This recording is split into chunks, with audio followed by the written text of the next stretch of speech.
ఎస్తేరు గ్రంథంలో జరిగినటువంటి సంఘటనలు. ఆమెకి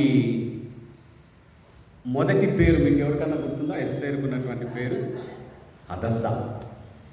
హదస్సా అనే పేరు మనం చాలాసార్లు పెట్టుకోము, కానీ ఆమెకి ఇవ్వబడినటువంటి పేరు ఎస్తేరు మాత్రమే మనము వాడతాం.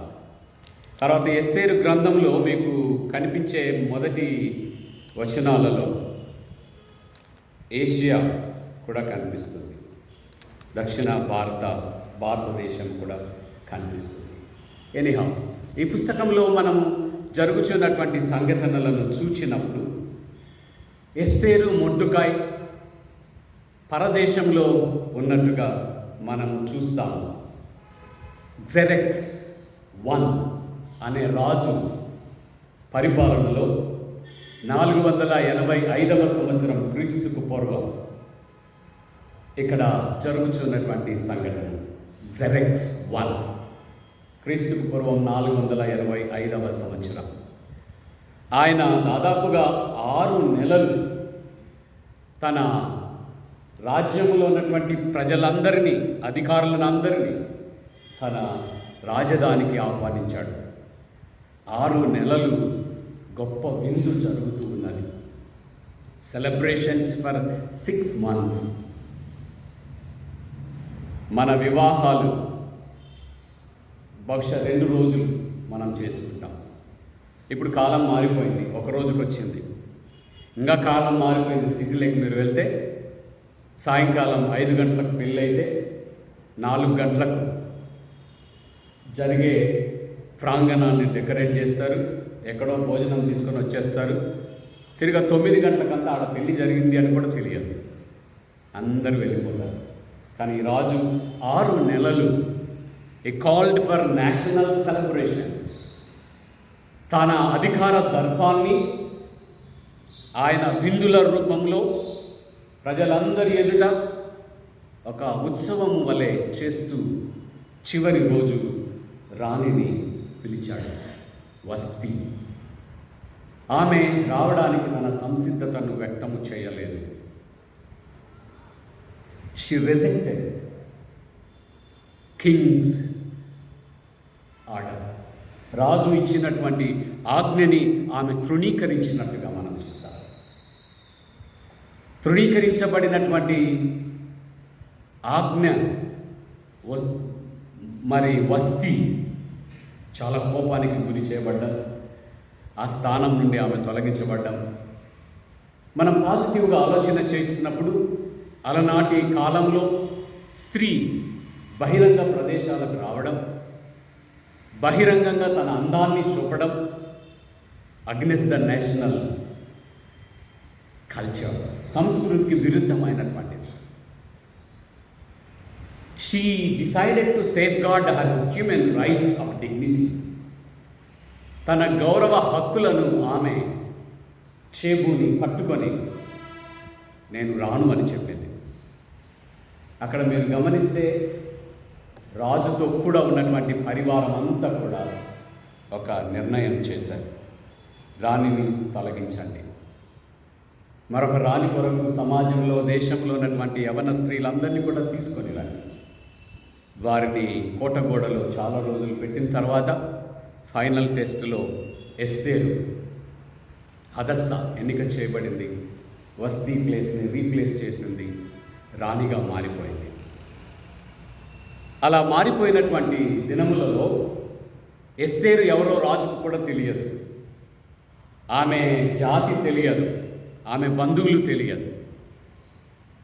సీక్రెట్గా ఆమె తన జీవితాన్ని కొనసాగిస్తున్నట్టుగా సంస్థానము ఎదుట ప్రతిరోజు మొర్దెకై ఆమెకి ఏం జరుగుతుందో, ఏమి ప్రమాదాలు వస్తాయో గమనిస్తూ ఉన్నాడు. చిన్నాన్న, మీకు ఆ కథ అంతా తెలుసు. హామాను ప్రతిరోజు ప్రైమ్ మినిస్టర్ ఆఫీస్లోకి వస్తూ ఉన్నాడు, బయటికి వెళ్తూ ఉన్నాడు. ఆయనని గౌరవించడం లేదు మొర్దెకై. ఆయనకి గుడ్ మార్నింగ్ చెప్పడం లేదు, గుడ్ ఆఫ్టర్నూన్ చెప్పడం లేదు, గుడ్ ఈవినింగ్ చెప్పడం లేదు. మీరు ఎవరైనా నా దగ్గరికి వచ్చినారనుకోండి, నమస్తే సార్, నమస్తే పాస్టర్ బాబు అనలేదనుకోండి, నాకు కొంచెం నొప్పి అవుతుంది.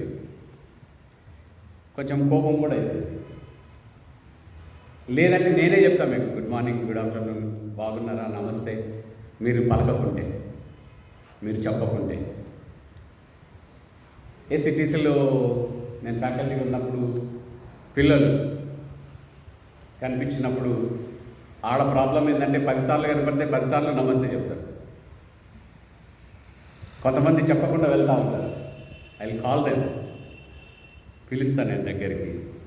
ఏమవుతుంది, మాట్లాడకుండా వెళ్తున్నావు, గౌరవించకుండా వెళ్తున్నావు. హామానుకు మిక్కుటమైన కోపం వచ్చింది. నేను ప్రధానమంత్రిని, అధికారం కలిగినటువంటి వాడిని, నన్ను గౌరవించకుండా వీడు కూర్చొని ఉన్నాడు, ఎవరు వీడు? వాకపు చేశాడు. యూదుడని తెలుసుకున్నాడు, పరదేశి అని తెలుసుకున్నాడు, పరమతానికి చెందినవాడని తెలుసుకున్నాడు. ఈ జాతి గురించినటువంటి ఇంటెలిజెన్స్ రిపోర్ట్ తెప్పించుకున్నాడు. ఒక నిర్ణయం చేశాడు, ఈ జాతినంతటినీ నాశనం చేయాలి. మొర్దెకైని చంపాలనే నిర్ణయం చేసింటే బాగుండేది. కాకుండా జాతినంతటినీ నాశనం చేయాలని రాజు దగ్గరికి గవర్నమెంట్ ఆర్డర్ తనే టైప్ చేసుకొని రాజు దగ్గరికి తీసుకొని వెళ్ళి రాజు ముద్ర వేయించాడు.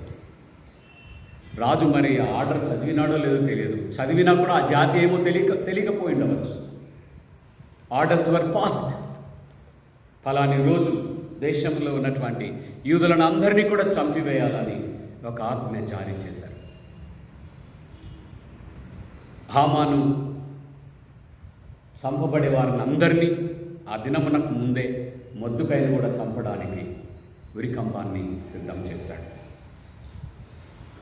ఆ లోపుగా మొర్దెకైకి వార్త తెలిసింది. ఆ వార్త తెలిసినటువంటి మొర్దెకై ఎస్తేరుకు సమాచారాన్ని పంపించాడు. ఎస్తేరు జవాబు, మీరు 2 జవాబులు మనకు కనిపిస్తాయి. మొదట ఇవ్వబడినటువంటి జవాబు సర్వసాధారణమైనటువంటి రాణిగా, సర్వసాధారణమైనటువంటి రాజు ఆజ్ఞలు, సర్వసాధారణమైనటువంటి రాజు గృహంలో జరిగే పద్ధతులను ఆమె వివరిస్తూ ఉన్నది. రాజు ఆహ్వానిస్తే తప్ప ఆయన అంతరంగ గృహంలోకి వెళ్ళడానికి ఎవరికి కూడా అనుమతి లేదు. ఈవెన్ టు ద వైఫ్, భర్త ఉన్న రూమ్లోకి భార్య కూడా వెళ్ళడానికి వీలు లేదు. రాజు రమ్మంటే వెళ్ళాలి, లేదంటే వెళ్ళకూడదు. ఇప్పటికీ 1 నెల రోజులైంది. ఈ డిడ్ నాట్ ఇన్వైట్ మీ. ఇది వెళ్ళి మా చిన్నాయన చెప్పాలి, ఆయన దగ్గరికే వెళ్ళడం లేదు నేను. ఒకవేళ నేను సొంత పని మీద వెళితే ఆయన నా వచ్చిన వ్యక్తి పైన రాజదండాన్ని చూపిస్తే తప్ప, లేకుంటే అక్కడే చంపేస్తారు. అది మొదటి జవాబు.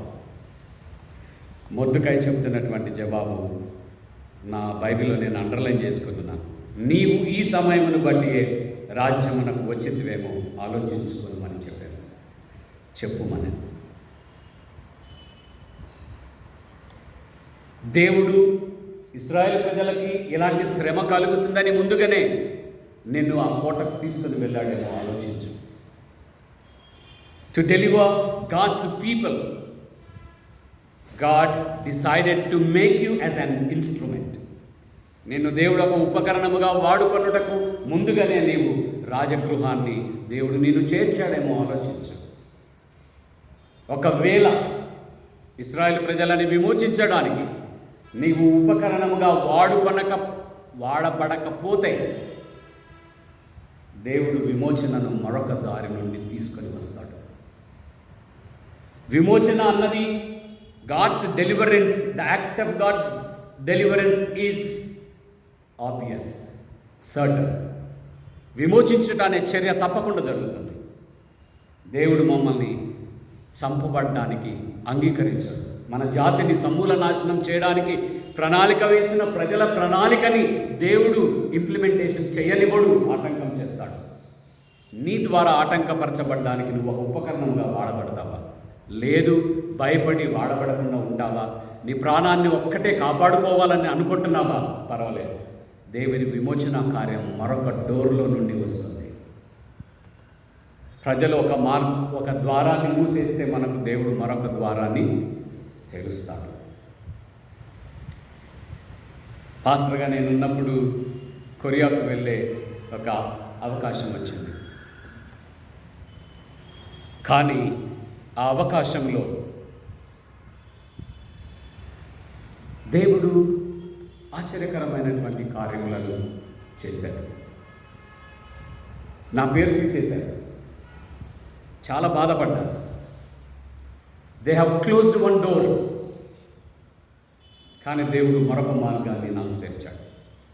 ఆ మార్గమే నేను MTH చదవడానికి, PhD చదవడానికి that same country Korea granted scholarship. అధికారులు ఒక ద్వారాన్ని తెరిస్తే దేవుడు మరొక ద్వారాన్ని తెరిచాడు. మొర్దెకై ఎస్తేరుతో చెబుతా ఉన్నాడు, ద్వారాలన్నీ మూయబడ్డాయి, ఇశ్రాయేలు ప్రజలన్నీ చంపడానికి రాజు నిర్ణయం చేశాడని నువ్వు ఆలోచిస్తూ ఉన్నావేమో. కానీ దేవుడు మరొక మార్గాన్ని తప్పక తెరుస్తాడు, తప్పకుండా తెరుస్తాడు. అప్పుడు ఎస్తేరులో తెగువ వచ్చింది. ఆమె చెబుతున్నటువంటి జవాబు ఏమిటంటే, నీవు పోయి షూషను కోటలో ఉన్న యూదుల సమాజం అందరికీ కూడా ఒక చోటికి సమకూర్చుము. నా నిమిత్తం ఉపవాసం ఉండి 3 దినములు అన్నపానములు చేయకుండా ప్రార్థన చేయండి. నేను నా పనికర్తలు ఉపవాసం ఉండి ప్రార్థన చేస్తాను. ప్రవేశించుట న్యాయ వ్యతిరేక్తం అయినప్పటికీ కూడా నేను వెళ్తాను. నన్ను చంపినా పర్వాలేదు. ఇది 2వ జవాబు.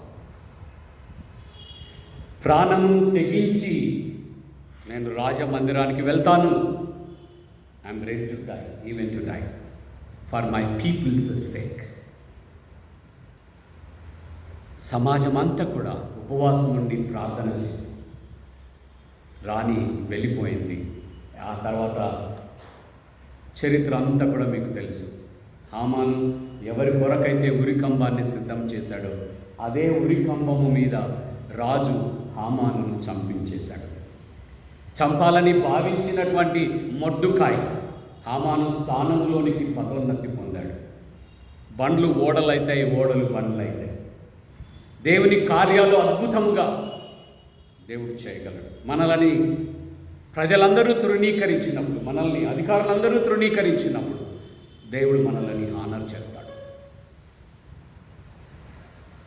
నా పరిచర్యలో నాకన్నా జూనియర్స్ పదోన్నతులు పొందుతూ ఉన్నారు. నాకన్నా జూనియర్స్ మంచి సంఘాల్లోకి ట్రాన్స్ఫర్స్ అవుతూ ఉన్నారు. నన్నేమో ఒక మూల పడేశారు. ఆ బాధతో నేను చాలా సందర్భాల్లో ప్రార్థన చేశాను. అధికారులు మనల్ని తృణీకరించినప్పటికీ దేవుడు మనల్ని ఉన్నతమైన స్థితిలోకి హెచ్చించగలడు. మొర్దెకై హామాను ప్రధానమంత్రిగా యూదా తెగనంతటిని చంపివేయాలని, మొర్దెకైని ఉరికంబం ఎక్కించాలని చేసిన ప్రణాళిక అప్సెట్ డౌన్గా దేవుడు మార్చివేశాడు. ఇశ్రాయేల్ సమాజం అంతా కూడా విమోచించబడ్డది. ఆ విమోచించబడ్డానికి మొర్దెకై, ఎస్తేరు దేవుని చేతులలో బలమైన ఉపకరణములుగా వారు వాడబడుట మనము గమనించగలం. 2వ పాఠంలో యేసుక్రీస్తు ప్రభుల వారు మాట్లాడుతున్నటువంటి ఆలోచనలు కన్ఫెసింగ్ జీసస్ బిఫోర్ పీపుల్.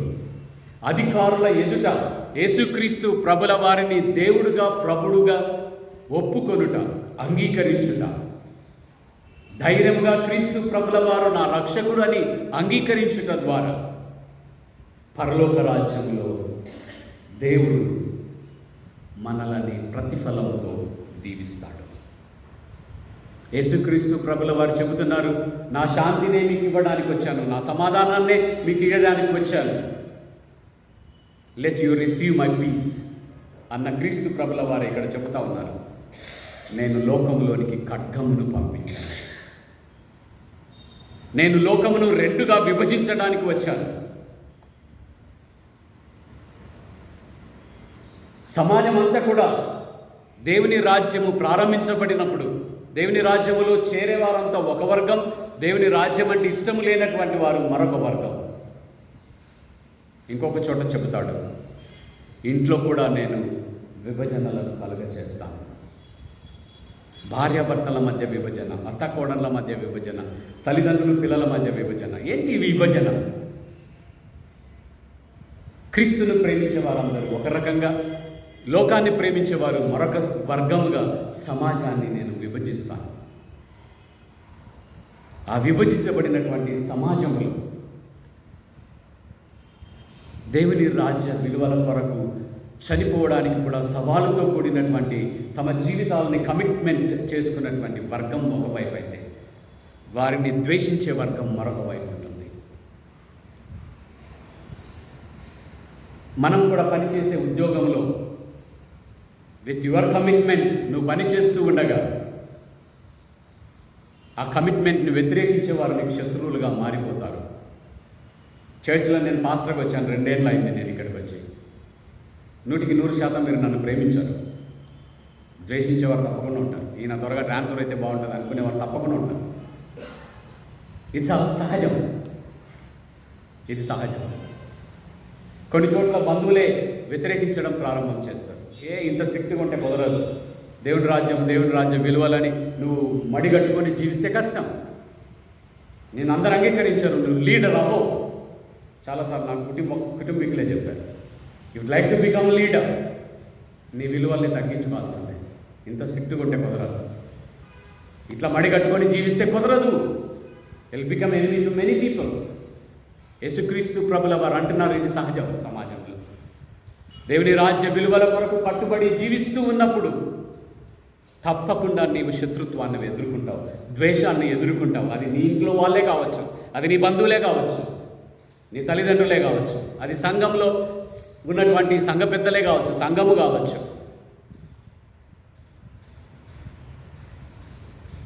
మనం కోరుకునే పద్ధతులు వేరుంటాయి. దేవుడి రాజ్య విలువలకు లోబడిన వారు కోరుకునే కోరికలు వేరుగా ఉంటాయి. ఇవి 2 క్లాష్ వస్తుంది.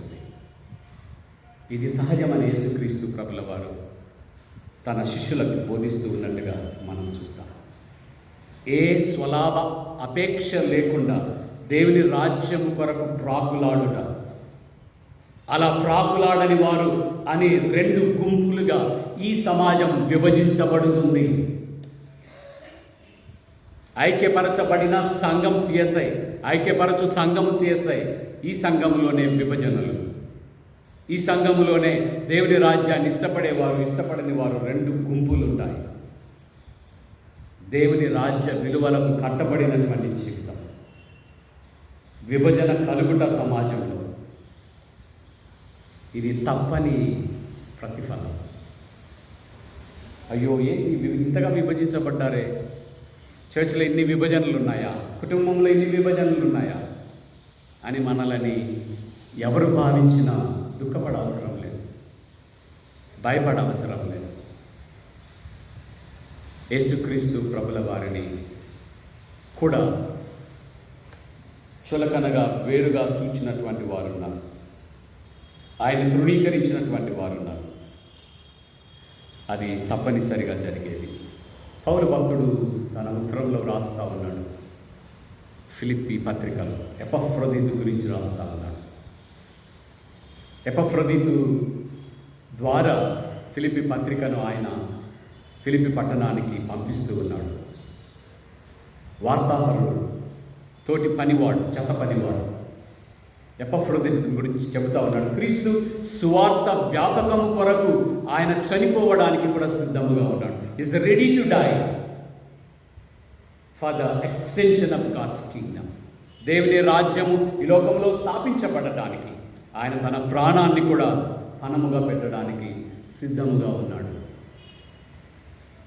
నేను మిక్కుటముగా ప్రేమించినటువంటి వ్యక్తి, నన్ను మిక్కుటముగా ప్రేమించినటువంటి వ్యక్తి ఎపఫ్రొదితును మీరు స్వీకరించండి. ఆయన ద్వారా నేను పంపుతున్న ఉత్తరాన్ని మీరు చదవండి. ఫిలిప్పీ పట్టణంలో ఉన్నటువంటి క్రైస్తవ సంఘంలో అలనాడు విభజనలు ఏర్పడ్డాయి. ఆ విభజనలు based on local, non local, based on rich power, ధనవంతులు ధనహీనులు, బేస్డ్ ఆన్ చదువుకున్నవారు చదువుకునని వారు. ఆ విభజించబడిన క్రైస్తవ సంఘానికి, ఫిలిప్పీ పట్టణంలో ఉన్నటువంటి క్రైస్తవ సంఘానికి పౌలు భక్తుడు క్రీస్తు ప్రభుల వారిని మీరు అనుకరించండి, ఇమిటేట్ క్రైస్ట్. మీరు క్రీస్తు ప్రభుల వారిని అనుకరించినట్లయితే మీలో ఉన్నటువంటి విభజనలు అన్నీ కూడా స్వస్థపరచబడగలవు. If you imitate Christ, automatically divisions will be healed. స్వస్థపరచబడగలవు. ఏంటి క్రీస్తు ప్రభుల వారిని అనుకరించడం? దేవుడు దేవుడితో సమానమైనటువంటి వాడు మనుష్యుడిగా ఈ లోకానికి వచ్చాడు. హీ బికెమ్ సర్వెంట్, సేవకుడిగా మారిపోయాడు. He died on the cross. There are many steps. యేసుక్రీస్తు ప్రభుల వారు తనను తాను రిక్తుడిని చేసుకున్నాడు, తనను తాను తగ్గించుకున్నాడు.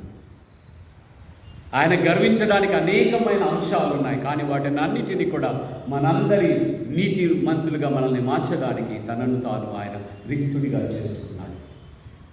అలా ఆయన రిక్తుడిగా చేసుకోవడాన్ని బట్టి ప్రతి నామము ఆయనని రక్షకుడిగా, ప్రతి మోకాలు ఆయన ఎదుట ప్రణమిల్లి ఆయనని స్తుతించేవారుగా దేవుడు ఆయనని హెచ్చించాడు. దేవుని ప్రియమైనటువంటి వారలారా, ఏ విలువల కొరకు జీవించడానికి మనము పనం కట్టుకున్నాము, కంకణం కట్టుకున్నాము, ఆ విలువల కొరకు జీవించడానికి, సవాలులు ఎదుర్కొనడానికి మనం సిద్ధపడవలసినటువంటి అవసరత. You need to take risk. ప్రాణమును కూడా అప్పగించడానికి సిద్ధపడేంత risk Esther, Mordecai. They have decided, రాజు మనల్ని చంపేస్తాడు.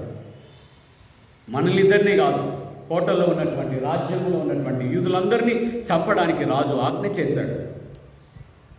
కానీ చివరి ప్రయత్నముగా 3 దినముల ఉపవాస ప్రార్థన, ఆ ప్రార్థనలో ఉన్నటువంటి బలము,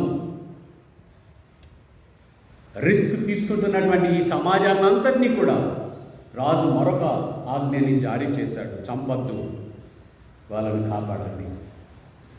ఎవరైతే వాళ్ళని చంపడానికి రాజు ఆజ్ఞ చేత ఆజ్ఞని పుట్టించారో వారిని చంపివేయండి. ఇలాంటి సవాలుతో కూడినటువంటి విశ్వాస జీవితంలో కొనసాగించడం దేవుడు తన కృప మనకు అనుగ్రహించును గాక. ఆమేన్. ప్రార్థన. కృపగల మా పరలోకపు దేవా, మీ పరిశుద్ధ నామమునకు మా హృదయమాల వందనములు చెల్లించుచున్నాము. దేవా, ఈ ఉదయకాల సమయంలో దేవుని రాజ్య విలువల ప్రతిష్ట కొరకు మేము సవాలుతో కూడిన జీవితాన్ని, లోకంలో శత్రుత్వాన్ని, వ్యతిరేకతలను ఎదుర్కొనుటకు ప్రభావములను, సంసిద్ధులను చేయమని మీ సన్నిధిలో విజ్ఞాపన చేయించుతున్నాం. మీ కృపా కనికరముల కొరకు ప్రార్థన చేయించుతున్నాం. మీ వాక్యంలో మేము నేర్చుకున్న సత్యములను మేమందరం కూడా మా జీవితములలో పాటించుటకు, దేవుని రాజ్య స్థాపన కొరకు మేమందరం కంకణం కట్టుకుంటాం. ఎదురో ప్రతి సవాలును ధైర్యంగా ఎదుర్కొనుటకు మమ్మల్ని బలపరచండి. మీ శక్తిని మాకు అనుగ్రహించండి. మా చేయి పట్టి నడిపించండి దేవా.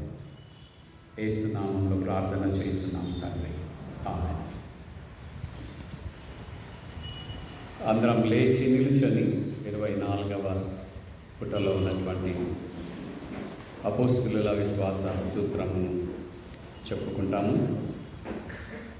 పరలోక భూలోకముల సృష్టికర్తయగు సర్వశక్తి గల తండ్రి అయిన దేవుని నేను నమ్ముచున్నాను. ఆయన అద్వితీయ కుమారుడును మన ప్రభువునైన యేసుక్రీస్తును నమ్ముచున్నాను. ఈయన పరిశుద్ధాత్మ వలన కన్య మరియ గర్భమున ధరింపబడి ఆమె పుట్టెను. పొంతి పిలాతు కాలమందు బాధపడి, సిలువ వేయబడి, చనిపోయి, పాతి పెట్టబడి అదృశ్య లోకములోనికి దిగెను. 3వ దినమున చనిపోయిన వారిలో నుండి తిరిగి లేచి పరలోకమునకెక్కి సర్వశక్తి గల తండ్రి అయిన దేవుని కుడి చేతి వైపున కూర్చొని ఉన్నాడు. సజీవులకును మృతులకును తీర్పు తీర్చుటకు అక్కడ నుండి ఆయన వచ్చును. పరిశుద్ధాత్మను నమ్ముచున్నాను. పరిశుద్ధ సార్వత్రిక సంఘము, పరిశుద్ధుల సహవాసము, పాపక్షమాపణను, శరీర పునరుద్ధానమును, నిత్య జీవమును నమ్ముచున్నాను. ఆమేన్. దయచేసి కూర్చునండి.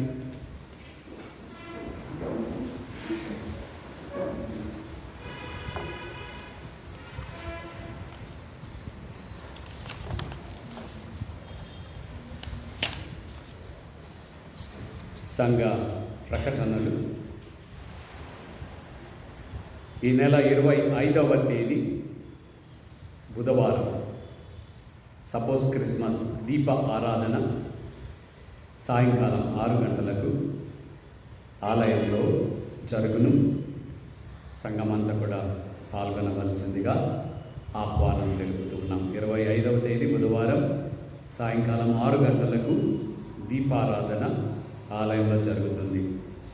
వివిధ ఏరియాలలో ఉన్నటువంటి చాపెల్స్ మరియు స్కూల్స్, హాస్పిటల్ కోవిడ్ నిబంధనలను పాటిస్తూ మీరు క్రిస్మస్ కార్యక్రమములను జరపాలని ఇష్టపడుతున్నట్టయితే ఈ నెల 29వ తేదీలోపుగా మీ సమ్మతిని పాస్టర్ గారికి, కార్యదర్శి గారికి తెలియచేయవలసిందిగా కోరుతూ ఉన్నాం.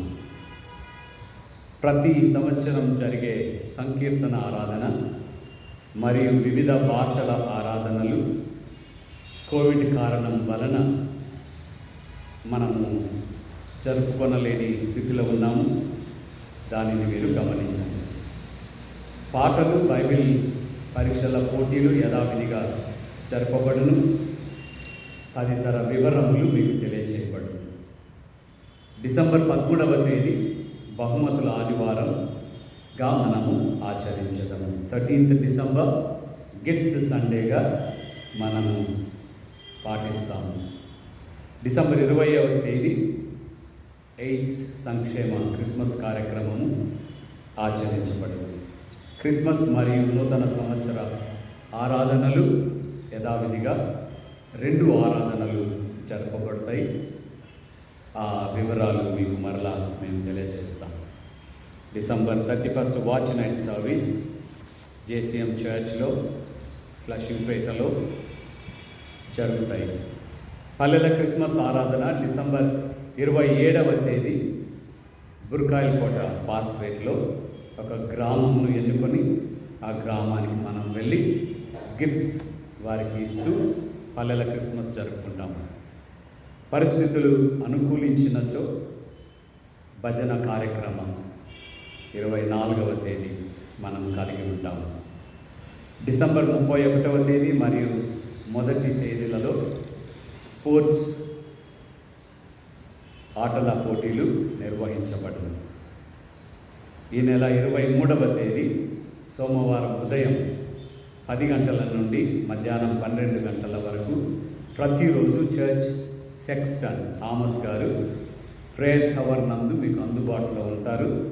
నెల చందా కట్టవలసినటువంటి వారు దయచేసి ఆయన దగ్గరికి వచ్చి కట్టవలసిందిగా కోరుచున్నాను.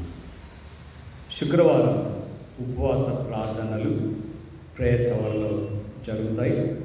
ఉదయం 10 గంటలకు యథావిధిగా జరిపించబడతాయి. ఈ శుక్రవారం దయచేసి సంఘం అంతా కూడా మరి పాలు పంపులు పొందండి. 3వ తేదీ డిసెంబర్ జరగబోయే బిషప్ ఎన్నికల కొరకు ఈ ఉపవాస ప్రార్థనలో దయతో మీరు పాలు పంపులు పొందవలసిందిగా మేము మిమ్మల్ని కోరుకుంటున్నాం. ఈ వారం శ్రీమతి సుజాత దీనా గారు ఈ బాధ్యత తీసుకుంటారు. ట్రెజరర్స్ రిపోర్ట్ పోయిన ఆదివారం కానుక 41,040 రూపాయలు. మంత్లీ సబ్స్క్రిప్షన్స్ 29,580 రూపాయలు. మ్యారేజ్ ఫీ 3,000 రూపాయలు. డెవలప్మెంట్ అకౌంట్ 4,358 రూపాయలు. వేంపల్లి చర్చ్ కన్స్ట్రక్షన్ కొరకు 1,000 రూపాయలు. వెరసి 78,978 రూపీస్. 78,978 రూపాయలు. వివాహ ప్రకటన చిత్తూరు జిల్లా మదనపల్లె మండలం మదనపల్లెలో కాపురమున్న శ్రీ ఎంసి కుమార్ గారి కుమారుడు ఎం డానియల్ ఉదయ్ కుమార్ యొక్కయు కర్నూలు జిల్లా కర్నూలు మండలం కర్నూలులో కాపురమున్న శ్రీ ఎం భాస్కర్ గారి కుమార్తె కుమారి ఎం దీప యొక్క వివాహ ప్రకటన చేస్తున్నాను. వీళ్ళ ఎవరైనాను వీరిద్దరూ పరిశుద్ధ వివాహం చేసుకొనకూడదని ఏ హేతువైనను న్యాయమైన ఆటంకమైనను తెలుసుకొని ఉంటే దానిని వెల్లడి చేయవలెను. అందుకై ఇది 3వ ప్రకటన. చిత్తూరు జిల్లా మదనపల్లి. ఓకే, అయిపోయింది. అందరం కలిసి కీర్తనల పుస్తకం నుండి 400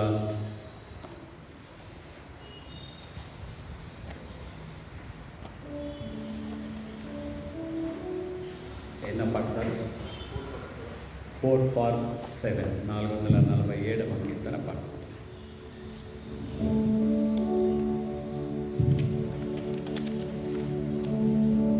అందరం లేచి నిలబడదాం.